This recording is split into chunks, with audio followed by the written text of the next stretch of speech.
আসসালামু আলাইকুম। আজ 11 মে 2024 আপনাদের দেখাবো লাইভ স্যাটেলাইট ইমেজ। দেখতে পাবেন কোথায় কোথায় হচ্ছে বৃষ্টি এই মুহূর্তে। আপনি যদি বাইরে বের হতে চান, কাজে অথবা ঘুরতে, দেখে নিতে পারেন এই ভিডিওটি শেষ অবধি। শুরুতেই দেখতে পাচ্ছেন বাংলাদেশের বিস্তীর্ণ এলাকা জুড়ে হচ্ছে বৃষ্টি এবং ত্রিপুরার কিছু অঞ্চলে বৃষ্টির ঘনঘটা। খুলনা, পিরোজপুর, বরিশাল এই মুহূর্তে ভারী বৃষ্টি হচ্ছে। এছাড়া ঢাকা, পটুয়াখালী এবং সুন্দরবনের বিস্তীর্ণ এলাকা জুড়ে হচ্ছে বৃষ্টি।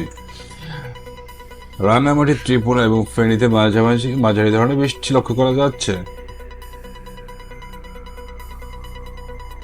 এবার দেখাবো তাপমাত্রা।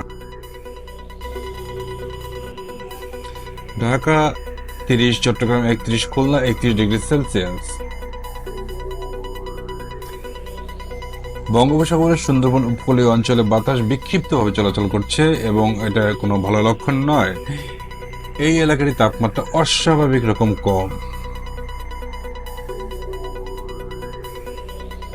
এবার আসি মেঘের রাজ্যে। দেশের অধিকাংশ এলাকা মেঘে ঢাকা। এখন ভূমিকম্পের খবর।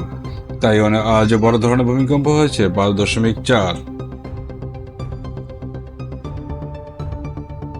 আরও কিছু ভূমিকম্প হয়েছে জাপান 4.3, চায়না 4.2 এবং প্রতিদিনের মতো ইন্দোনেশিয়া এবং পাপুয়া নিউগিনিতে ভূমিকম্প হয়েছে। ওইদিকে আমেরিকা, কানাডা, মেক্সিকোতে ছোট ছোট কিছু ভূমিকম্প অনুভূত হয়েছে। আজ এ পর্যন্তই। আল্লাহ হাফেজ।